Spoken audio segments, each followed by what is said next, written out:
자, 오늘은 마태복음 27장 19절 말씀을 통해서 빌라도의 고민과 선택이라는 제목으로 잠시 말씀 나누겠습니다. 원로 목사님께서 2006년도에 한번 하셨던 말씀인데 제가 공부 때도 여러분들한테 몇 번 말씀드렸고, 근데 오늘 다시 한번 설교를 통해서 여러분들과 나누는 시간을 갖도록 하겠습니다. 자, 오늘은 잠시 이제 고난 주간으로 돌아가 보도록 하겠습니다. 유대 종교 지도자들이 금요일 날 새벽에 불법적인 종교 회의를 열어서 예수님에 대해서 십자가 사형 선고를 내렸습니다. 당시 예수님을 죽이기 위해서 종교 지도자들은 온갖 거짓 증거를 찾았다고 말씀을 하고 있어요. 마태복음 26장 59절 보니까 대제사장들과 온 공회가 예수를 죽이려고 그를 칠 거짓 증거를 찾으매. 종교 지도자들이 사람들한테 이렇게 돈을 쥐어주면서 예수님에 대해서 너희들 거짓 증거 좀 해달라. 이 사람 저 사람 와가지고 이제 그 돈 받고 예수님에 대해서 막 거짓 증거들을 하는데 자기들끼리 하는 말도 이렇게 맞지가 않는 거예요. 정확한 증거가 나오지 않아요. 어떻게 증거를 만들어내서 하려니 그게 제대로 되겠어요? 결국 어떤 사람들이 와서 하는 말이 그 예수님을 향해서 저 사람이 자기가 하나님의 성전을 헐어버리고 사흘 만에 다시 세울 수 있다고 했습니다. 그러니까 이런 얘기를 하는 거죠. 그러니까 유대인들에게 있어서 가장 신성시되는 게 바로 성전이잖아요. 그 성전 문제를 딱 건드려 가지고 이제 예수님을 넘어뜨리려고 이런 거짓 증언을 한 것입니다. 여러분, 언제 예수님께서 내가 이 성전을 헐어버리고 3일 만에 다시 짓겠다고 말씀을 하셨습니까? 요한복음 2장을 보시면은 내가 헐어버리고 다시 짓겠다고 말씀하신 것이 아니고 너희들이 헐어버려라. 내가 사흘 만에 다시 짓겠다 이렇게 말씀을 하신 거잖아요. 그러니까 이것은 예수님께서 십자가를 지시고 3일 만에 부활하실 것을 말씀을 하셨던 것이죠. 그러니까 종교 지도자들이 그 얘기를 듣고 이제 미쳐서 날뛰는 거예요. 저것 보라고 성전을 모독하고 하나님을 모독했다고. 그러니까 여러분, 사단은요 참 교묘해요. 사단은 어떻게 교묘하냐면 그냥 말 한마디를 바꿔요. 말 한마디를. 진실이 있어요. 말 한마디를 바꿔서 진실처럼 얘기를 하는 거예요. 근데 그 말 한마디 때문에 사단이 하는 말은 다 거짓말이 되는 거예요. 그러니까 우리가 어떤 사람의 얘기를 들을 때 자세히 들어야지 그냥 충동적으로 감정적으로 들어버리면 나도 모르게 그 사단이 춤추는데 같이 춤출 수가 있어요. 여러분들은 하나님 말씀을 들을 때나 어떤 사람의 얘기를 들을 때나 주의 깊게 자세히 들어서 정말 하나님의 말씀인지 사람의 얘기인지를 구분할 수 있는 그런 지혜를 분명히 가져야 할 것입니다. 막 이 종교 지도자들이 미쳐 날뛰면서 저것 보라고 감히 성전을 헐겠다고 신성 모독죄다, 죽일 죄다. 예수님 한 말씀도 안 하셨죠. 어차피 십자가의 길은 가야 되는 것이기 때문에 아무런 변명도 하지 않으셨습니다. 대제사장이 물었죠. 네가 진정 하나님의 아들 그리스도냐. 침묵하시던 예수님이 어떻게 대답을 하셨습니까? 마태복음 26장 64절 보니까 예수께서 가라사대 네가 말하였도다. 그러나 내가 너희에게 이르노니 이후에 인자가 권능의 우편에 앉은 것과 하늘 구름을 타고 오는 것을 너희가 보리라. 대제사장이 이제 옷을 찢으면서 난리가 났습니다. 무슨 증인이 더 필요하겠느냐? 이건 당장에 죽여야 된다. 그 새벽에 예수님에 대해서 이제 사형 선고를 내린 것입니다. 당시 여러분들이 잘 아시다시피 유대가 이 로마 제국의 지배를 받고 있었기 때문에 자기 멋대로 사람을 죽일 수 있는 권리가 없었죠. 누구한테 끌고 갔어요, 예수님을? 당시 로마 총독이었던 빌라도에게 끌고 갔습니다. 당신이 로마 총독이니까 이 사람을 제발 죽여달라고. 빌라도가 물었죠. 이 사람이 도대체 무슨 죄를 지었느냐. 그랬더니 이 사람은 행악자입니다. 아주 나쁜 사람입니다. 이 사회에, 국가에, 이 민족에 너무나 해로운 사람입니다. 우리 백성을 미혹하고 가이사에게, 당시 로마 황제에게 세금을 바치지 말라고 했습니다. 예수님이 언제 바치지 말라고 했어요? 여러분들 너무 잘 아시잖아요. 가이사의 것은 가이사에게, 하나님의 것은 하나님께 바치라고 분명하게 말씀을 하셨잖아요. 그런데 가이사에게 세금 바치지 말라고 했다고. 빌라도가 저런 얘기를 다 들어봤는데 아무리 들어보고 생각해봐도 이건 죄가 없는 거예요. 도무지 특별한 죄가 없었습니다. 당시 빌라도의 의견은 너무나도 확실하고 분명했어요. 빌라도는 예수님에 대해서 어떻게 생각을 하고 있었냐면 누가복음 23장 4절 보니까 빌라도가 대제사장들과 무리에게 이르되 내가 보니 이 사람에게는 죄가 없도다. 누가복음 23장 14절 봐도 너희의 고소하는 일에 대하여 이 사람에게서 죄를 찾지 못하였고 누가복음 23장 15절 봐도 보라 저의 행한 것은 죽일 일이 없느니라. 그러니까 빌라도는 분명한 의견을 갖고 있었습니다. 확실하게 판단했죠. 도무지 죄가 없다. 더군다나 오늘 본문 말씀 볼 때 그 순간에 참 하나님께서 어쩌면 빌라도에게 기회를 주셨던 건지도 모르겠어요. 아내가 찾아오는 거예요. 아내가 찾아와가지고 내가 꿈꿨는데 저 사람한테는 아무런 죄가 없다. 상관하지 말라고. 마태복음 27장 19절 보니까 총독이 재판 자리에 앉았을 때 그 아내가 사람을 보내어 가로되 저 옳은 사람에게 아무 상관도 하지 마옵소서. 오늘 꿈에 내가 그 사람을 인하여 애를 많이 썼나이다. 저 옳은 사람에게 아무런 상관도 하지 말라고. 옳은 사람. 원어를 볼 때 보니까 의롭다는 뜻이에요. 의로운 분이라는 뜻이에요. 의로운 분. 제발 상관하지 말라고. 그러니까 빌라도는 사실 정확하게 알고 있었어요. 알고 있었어요. 무죄라는 거, 죄가 없다는 거 분명히 알고 있었습니다. 그리고 더 나아가서 빌라도는 어떤 사실까지 알고 있었냐면 지금 예수를 죽여달라고 하는 저 종교 지도자들이 왜 예수를 끌고 와서 죽여달라고 하는지를 이유도 정확히 알고 있었어요. 너무나 큰 시기와 질투로 예수님을 죽여달라고 하는 이유를 분명히 알고 있었던 거예요.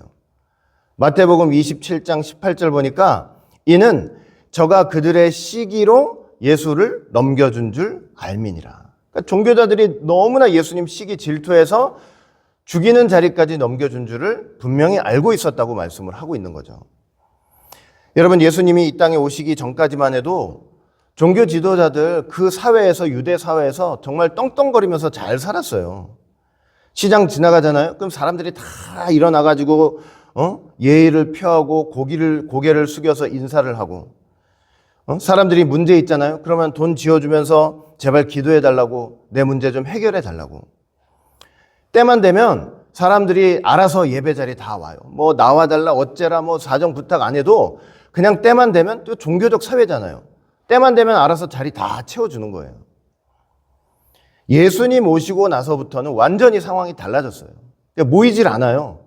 모이질 않고 부탁도 하지 않고 돈도 지어지지 않고 사람들이 안 모이는 거예요.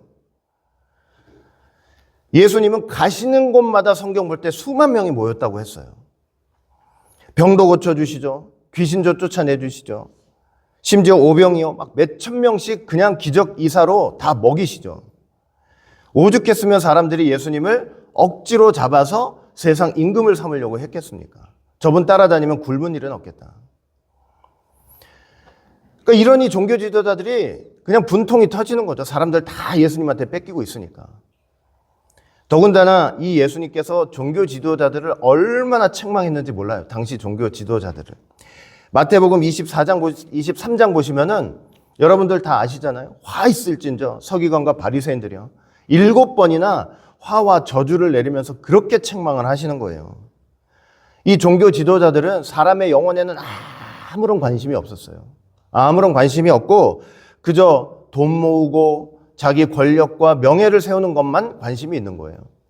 오직 무슨 얘기를 하느냐? 야, 성전으로 맹세하면 괜찮아, 안 지킬 수도 있어. 그러나 성전에 금으로 맹세하면 넌 죽어도 그거 지켜야 돼. 네가 언약한 거, 서원한 거. 제단으로 맹세하면 안 지킬 수 있지만 그 제단 위에 있는 예물로 맹세하고 언약하잖아. 그럼 반드시 너 그 서원 다 지켜야 돼. 그러니까 이렇게 얘기를 할 정도였다니까요. 완전히 물질주의에 빠져 있는 거예요. 물질주의에. 그러니 그 종교 지도자들 그 속에 있는 거, 겉은 멀쩡한데 그 속에 있는 그 어두움들을 다 드러내시고 남들 모르게 하는 그 어두운 일들을 드러내가지고 책망을 하시니까 얼마나 종교 지도자들이 예수님을 싫어했겠습니까? 그러니까 하나님은 우리에게 하시는 일이 뭐냐? 우리를 통해서 하시는 일이 뭐냐면 그냥 겉으로 옷 잘 입고 성전에 앉아가지고 예배드리고 그런 모습을 보시는 게 아니고 우리의 중심과 속을 드러내 보이시고 그걸 책망하시고 빛으로 밝혀주시는 그런 하나님이라는 것을 여러분 꼭 믿으시기를 바라겠습니다. 하나님께서 빛으로 말씀으로 찾아오셔가지고 저와 여러분들 마음 안에 있는 어둠을 드러내실 때 어떻게 하시면 되겠어요? 이렇게 종교 지도자들처럼 그냥 미워가지고 죽여버려야 되겠다 그게 아니고 그 드러난 어둠을 가지고 하나님 앞에 회개하잖아요. 회개하는 것마다 하나님께서 다 빛으로 나타내 주시겠다 그랬어요. 하나님 앞에 나아가기에 부족함이 없는 빛으로 다 만들어 주시겠다 그랬다니까요. 회개하시면 되는 거예요. 누구 사람한테 얘기하래요? 말씀을 딱 들었는데 내 속을 수벼 파는 게 있어요. 아, 저 사람 어떻게 저 목사는 저렇게 내 사정을 알고 저런 얘기를 하지? 그게 아니고 하나님께서 여러분들 찾아오셔서 그 어둠을 해결시켜 주시고 내 앞에 나올 수 있도록 도와주시는 역사라는 걸 믿고 감사하시면서 회개하시면 되는 거예요. 그 얼마나 귀한 역사예요. 근데 종교 지도자들 그랬나요? 아, 죽이고 싶은 거예요. 죽이고 싶어요. 아주 그냥. 죽여야 되겠다. 예수님만 생각하면 치가 떨립니다. 치가 떨려요. 빌라도가 알고 있었다니까. 저렇게 시기와 질투 때문에 예수님을 잡아서 죽이려고 하는 사실을 분명히 알고 있었습니다. 그래서 빌라도는 사실을 알고 보면 이 무죄하신 예수님을 놓아주려고 무척 애를 썼어요. 3번이나 그것도. 누가복음 23장 15절 16절 보니까 보라 저의 행한 것은 죽일 일이 없느니라. 그러므로 때려서 놓게노라. 이게 첫 번째. 누가복음 23장 20절 보면은 빌라도는 예수를 놓고자 하여 다시 저희에게 말하되. 이게 두 번째. 누가복음 23장 22절 보면 빌라도가 3번째 말하되 이 사람이 무슨 악한 일을 하였느냐. 나는 그 죽일 죄를 찾지 못하였나니 때려서 놓으리라. 이 3번째. 무려 3번이나 빌라도는 예수님이 무죄하신 것을 알고 이렇게 방면하려고 애를 썼다니까요. 자, 여러분 요한복음을 보시면은 이 사도 요한이 빌라도가 얼마나 고민을 했는지가 또 다른 측면으로 이렇게 설명을 하고 있어요. 분명히 무죄인데 예수님은 죄가 없어요. 의로운 분인데 사람들은 죽이라고 난리를 치고 있어요. 아주 지금 참 어려운 상황이죠. 그 와중에 빌라도가 얼마나 고민을 하고 얼마나 참 어려움 속에 있었는지 이 요한이 잘 이렇게 기록을 해놨어요. 어떤 기록을 해놨냐면 이게 보시면 알아요. 요한복음 18장 29절 보니까 빌라도가 밖으로 저희에게 나가서 말하되. 밖으로 나갔다는 게 무슨 말이냐면 이제 유대인들이 예수님을 죽이려고 빌라도한테 데려왔잖아요. 그 빌라도가 있는 그 빌라도 총독의 관저에는 이 유대인들이 들어가고 싶지 않았어요. 왜냐면 이제 유월절 절기가 있었기 때문에 이방인의 관저에 들어가면은 이제 부정이라고 생각했기 때문에 들어가지 않고 그 밖에 있었던 거예요.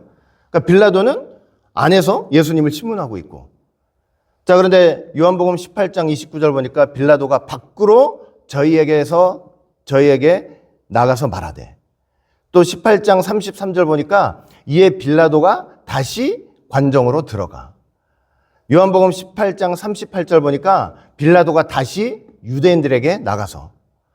요한복음 19장 4절 보니까 빌라도가 다시 밖으로 나가 말하되. 요한복음 19장 9절 봐도 다시 관정에 들어가서 예수께 말하되. 요한복음 19장 13절 보니까 빌라도가 이 말을 듣고 예수를 끌고 나와서. 여러분 빌라도의 고민이 느껴지세요? 얼마나 고민했을지 느껴지시죠? 관정 안팎을 들락날락하면서 예수님의 얘기를 듣기도 하고 유대인의 얘기를 듣기도 하고 예수님 얘기 들어보니까 아무런 죄가 없는데 나가서 들으면 폭동이 일어날 것처럼 유대인들은 죽이라고 그러고 몸이 왔다 갔다 하는 거지만 실은 이 빌라도의 마음에 이 엄청난 갈등이 있잖아요. 어떤 선택을 할 것인가, 이 고민. 우리도 마찬가지죠. 이 빌라도의 고민이 오늘 우리의 고민인 줄 믿습니다. 하나님을 믿어야 되는 것인지 말아야 되는 것인지, 예수님을 믿어야 되는 것인지 말아야 되는 것인지, 하나님의 말씀을 믿어야 되는 것인지 말아야 하는 것인지, 교회를 나와야 하는 것인지 나오지 말아야 하는 것인지, 저 사람의 말을 믿어야 되는 것인지 말아야 하는 것인지, 예수님을 붙잡아야 해야 되는 것인지 말아야 하는 것인지, 어떤 고민을 해야 될지 그 영적으로 분명하게 선택을 하지 못하고 왔다 갔다 하고 있는 나의 마음과 심정들을 빌라도를 통해서 보여주는 거 아니겠냐고. 이런 고민들이 우리한테 얼마나 많이 있겠습니까? 이런 고민 속에 빌라도는 어떤 선택을 했을까요? 우리는 어떤 선택을 하고 살고 있습니까? 빌라도는 이렇게 고민을 하다가 결정적인 한마디에 무너지고 말았어요. 이 결정적인 한마디. 그 결정적인 한마디가 뭐냐면 요한복음 19장 12절 보니까 빌라도가 예수를 놓으려고 힘썼으나 유대인들이 소리질러 가로되 이 사람을 놓으면 가이사의 충신이 아니니이다. 무릇 자기를 왕이라 하는 자는 가이사를 반역하는 것이니이다. 이 말 한마디에 빌라도가 무너져 버린 거예요. 예수님이 선하고 의롭다는 거 알면서도 이 말 한마디 때문에 엉뚱한 선택을 했어요. 당신은 로마 황제가 파견한 총독이 아닙니까? 아니, 자칭 왕이라고 그리스도라고 하는 이 예수를 풀어준다면 당신은 로마 황제에 대해서 반역하는 일이 될 것입니다. 가슴이 철렁했죠, 빌라도가. 만약에 이로 인해서 폭동이 일어나고 로마 황제에게 오해를 끼칠까 봐 왕이라고 하는 자를 살려줬다고. 여러분, 당시 종교 지도자들을 한번 생각해 보세요. 이 사람들 하나님 섬기는 사람들이잖아요. 그런데 예수님을 죽이기 위해서 자기 신앙 양심까지 다 버리는 거예요. 응? 예수님 죽이기 위해서. 신앙 양심을 다 버려요. 신앙 양심까지 버리면서 이 종교 지도자들이 뭐라고 외쳤는지 아세요? 요한복음 19장 15절 보니까 저희가 소리 지르되 없이 하소서 없이 하소서 죽여버리라는 얘기죠. 저를 십자가에 못 박게 하소서. 빌라도가 가로되 내가 너희 왕을 십자가에 못 박으랴. 대제사장들이 대답하되 가이사 외에는 우리에게 왕이 없나이다. 얼마나 신앙이 없는 사람들이, 그러니까 얼마나 자기 양심을 버린 겁니까? 신앙 양심을. 대제사장이라면 당시 그 유대교 종교 지도자들의 최고 지도자들 중에서도 최고 지도자 아닙니까? 하나님을 나의 왕으로 섬기고, 아까 우리 찬양도 불렀잖아요. 하나님만이 나의 왕이시잖아요. 그 고백을 가장 해야 될 대제사장들이, 하나님을 왕이시라고 고백해야 될 그 사람들이 그게 아니고 가이사가 우리의 왕이래요. 로마 황제가 우리의 왕이라는 거예요. 로마 황제 말고는 나에게는 왕이 없습니다. 예수님 죽이기 위해서 자기의 신앙과 양심을 다 저버리는 짓까지 한 것입니다. 이걸 종교 지도자리라고 얘기를 할 수 있겠냐고요. 시편 22편 보시면은 다윗의 시지만 지금 이 상황을 정확히 묘사한 내용이 있어요. 시편 22편 16절 개들이 나를 에워쌌으며 악한 무리가 나를 둘렀다. 지금 예수님께서 거짓 증인들 사단의 무리 개들한테 둘러싸여 있는 모습을 정확하게 지금 다윗의 시를 통해서 보여주고 있는 거예요. 빌라도가 결국은 무죄라는 거 알고 예수님이 의로운 것인 것을 분명히 알면서도 그 양심과 신앙을 다, 자기도 그 양심을 딱 저버리고 예수님을 십자가에 내어주는 선택을 했습니다. 내어줘 버렸어요. 죽이라고. 요한복음 19장 16절 이에 예수를 십자가에 못 박히게 저희에게 넘겨주니라. 이 넘겨주는 과정을 두 가지로 말하고 있는데 누가복음 23장 23절 보시니까 이렇게 돼 있어요. 저희가 큰 소리로 재촉하여 십자가에 못 박기를 구하니 저희의 소리가 이긴지라. 이렇게 말씀하고 있어요. 빌라도가 내주었는데, 자, 내준 배경에 뭐가 있냐면은 어떤 소리가 이겼대요? 저희의 소리가 이겼대요. 빌라도에게 소리가 있죠. 양심의 소리가 있어요. 예수님은 잘못한 게 없고, 예수님은 무죄고, 예수님은 의롭고, 예수님은 이렇게 죽일 행동이 하나도 없다는 것을 분명히 알고 있어요. 그 소리도 있어요. 그런데 유대인들은 어떤 소리를 바라고 있어요? 예수님은 죄인이고 악하고 나쁘고 죽여야 되고 십자가에 못 박아야 된다. 이 소리가 있어요. 그런데 그 빌라도 안에 들려오는 그 두 소리 중 어떤 소리가 이겼다는 거예요? 저들의 소리가 이겼다고 말씀을 하고 있어요. 여러분, 진리의 소리가 이긴 게 아니고 불신의 소리가 이긴 것입니다. 진리의 소리가 아니라 세상의 소리가 이긴 거예요. 하나님의 말씀이 아니라 세상의 말이 이긴 것입니다. 내 안에서, 저와 여러분들 안에서 하나님의 말씀이 외치는 소리와 세상의 소리, 불신의 소리, 믿어지지 않고 예수님은 참인데도 참이라고 하지 않는 그런 불신의 소리가 들리고 있다면 여러분들 그 불신의 소리가 여러분 안에서 이기게 하면 안 된다는 것을 여러분 꼭 믿으시길 바라겠습니다. 여러분, 불신의 소리가 이기면 안 돼요. 불신의 소리. 예수님이 참이 아니라는 소리. 이 말씀이 참이 아니라는 소리. 예수님만이 진리가 아니라는 소리. 이런 소리가 들리거든 그 소리가 내 안에서 이기지 못하게 하셔야 합니다. 예수님만이 진리시고 예수님만이 참이에요. 예수님이 진리시고 예수님이 참이라는 그 소리가 여러분 삶에서 날마다 이기시고 승리하시는 모두가 되시길 바라겠습니다. 여러분, 예수님이 진리고 참이지 예수님만이 참이 아니라고 얘기를 하면 안 된다니까요. 나 내 양심에 꺼리 끼지 않고 떳떳하게 사는 이것도 진리야. 나 이거 진리의 삶이야. 이것도 바른 길이야. 여러분, 그렇지 않아요. 양심에 떳떳하게 사는 것도 진리의 길이 될 수가 없어요. 내 양심이라는 게 어떤지 아세요? 내 양심은 첫째, 내 양심은 내 편이 아니에요. 첫째는. 여러분 양심은 여러분 편이 아니에요. 무슨 말인지 아시겠죠?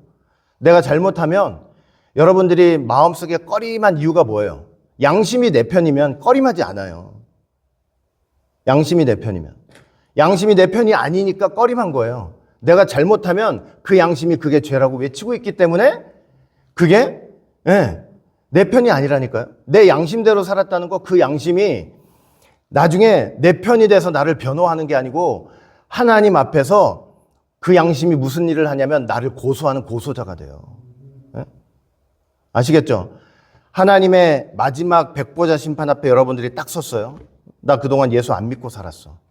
그러면은 뭐가 나를 판단하는 기준이 되냐면 내 양심이 나를 판단하는 기준이 돼요. 하나님 앞에서 제 죄인이에요. 제 엉망진창이에요. 제 겉으로는 아주 번지르르하게 살았는데 사실 그때 하나님 제가 무슨 생각하고 있는지 아세요? 무슨 생각했는지 아세요?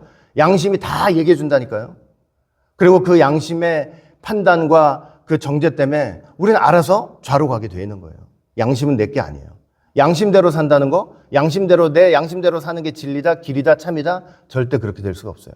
또 하나, 양심은요, 어떤 양심도 있을 수 있냐면은 이 상황에 따라 양심이 달라져요. 또 그거 아세요? 맨날 도둑질을 하잖아요. 예를 들면 맨날 도둑질해요. 그냥 평생 도둑질만 하고 살면은 나중에 도둑질하는 게 자기 양심에 거리지 않아요. 꺼리 끼지가 않아요. 이해가 되세요? 하나도 양심에 꺼리 끼지가 않다니까요. 그러니까 그냥 양심, 그 도둑질 하는 게 내 양심에 하나도 꺼리 끼지 않으니까 계속 그대로 사는 거예요. 그렇게. 그러니까 양심은요, 절대로 양심을 따라 산다는 거는 나에게 있어서 참이 될 수 없고 진리가 될 수 없고 그게 나한테 길이 될 수가 없어요. 우리한테 참이 되고 길이 되고 온전한 빛이 되는 것은 오직 예수님과 그의 십자가 복음, 이 귀한 구속사의 말씀이 된다는 거 여러분 꼭 믿으시기 바랍니다. 말씀대로 살아갈 때 그게 참 길이 되는 거예요. 그게. 그 하나님의 말씀대로 살아가는 그거, 하나님의 말씀의 소리를 날마다 우리 삶 속에서 여러분들 이기게 하시면서 사셔야 되는 거예요. 불신의 소리, 세상의 소리를 접어두고. 아시겠죠? 그래야 예수님 파는 자리에 가지 않게 되는 거예요. 그리고 또 빌라도가 예수님 넘겨줄 때 저들의 소리가 이겼다. 또 하나 뭐가 있냐면 마가복음 15장 15절 보니까 빌라도가 무리에게 만족을 주고자 하여 예수님 책짓질하고 십자가에 못 박히게 넘겨줬다 그랬어요. 자, 빌라도가 예수님 넘겨준 이유는 뭐예요? 넘겨준 이유는 무리에게 만족을 주기 위해서예요. 누구에게 만족을 주기 위해서? 누구에게? 사람들에게 만족을 주기 위해서예요. 사람들에게. 하나님께 만족을 주기 위해서였다면 절대 예수님 넘기지 않았을 거예요. 그러나 무리에게 만족을 주기 위해서. 하나님을 기쁘게 하시기 위해서가 아니라 사람을 기쁘게 하기 위해서 예수님을 넘겨줬다고 얘기를 하는 거죠. 영적으로 보면 뭐냐? 사람들에게 만족을 주는 거지만 영적으로는 내 만족, 내 마음, 내 상황, 내 상태, 여기에 만족을 주기 위해서 예수님을 넘겨버린 거예요. 사랑하는 성도 여러분, 내 마음에 만족하기 위해서 내 생각을 만족시키고 내 지금 상황을 다 만족시키고 내 형편을 다 만족시키고자 진리를 파는 자리에 있어서는 절대로 안 되겠습니다. 예수님이 참이시고 그 말씀이 진리인데 내 생각과 내 마음과 내 형편에 만족을 주고자 예수님을 내동댕이 치지 않았으면 좋겠습니다.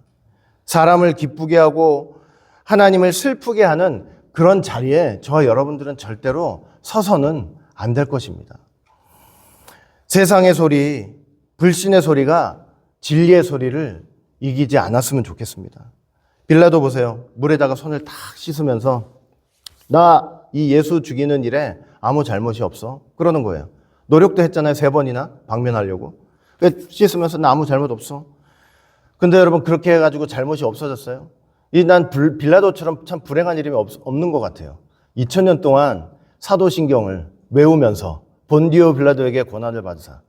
생각해보면은 빌라도보다 더 나쁜 놈들이 많을 것 같은데 빌라도는 노력도 했잖아요. 그런데 무죄라는 거 알고 참이라는 거 알고 하면서도 무리에게 만족을 주고 저들의 소리가 이긴지라 해서 예수님을 넘겨준 그 죄가 있잖아요. 좀 잊혀졌으면 어때요? 그런데 수천 년 동안, 2000년 동안 사도신경을 외우면서 수많은 세대가 외우고 또 외우고 외우면서 그 죄를 잊어먹지 않는 거 보세요. 예수님 넘겨진 죄를 수천 년 동안 예수님 다시 오실 때까지 그 잊어버리겠어요, 사람들이? 사도신경 계속 외우면서. 얼마나 불행한 이름이 되었습니까? 가룟 유다처럼 얼마나 불행한 일이 되었어요. 여러분 세상이 뭐라고 해도 예수님과 그 진리와 말씀에 대한 확고한 믿음과 그리고 내 타락하고 욕심 많은 이 마음을 만족시키는 것보다 하나님의 마음을 만족시키고자 하는 결단으로 진리를 팔지 말고 절대로 진리를 팔지 말고 여러분 세상 온갖 것을 다 가진다고 해도 예수님 팔아보세요. 나 저 억만금을 가지고 예수님 팔아버리겠다. 진리를 팔아보겠다. 예수님 없어 보세요. 없어 보세요. 예수님께서 나중에 하나님 마지막 심판대 앞에서 나 너 모른다 그러시는 거예요. 나 너 몰라. 나 너 모른다. 그러면 나 너 모른다 하는 순간 지금까지 내가 어떤 삶을 살아왔도 그냥 세상에서 온갖 것 다 가지면서 누리면서 풍성하게 살아왔어도 그거 아무런 의미가 없는 거예요. 아무런 의미가 없어요.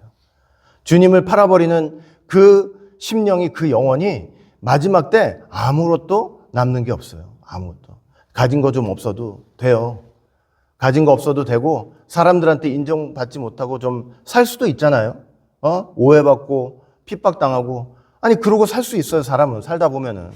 그러나 예수님만큼은 잊어버리지 않고 여러분들 꼭 붙잡고 그렇게 사시면 예수님께서 마지막 그 심판대 앞에서 나 너 모르지 않아. 나 너 안다. 이러는 순간 어떤 삶을 살아왔어도 그 삶은 그 순간 다 보상이 되는 거예요. 네? 그것처럼 위대한 게 어디 있습니까? 그것처럼 복된 게 어디 있냐고요. 그렇죠?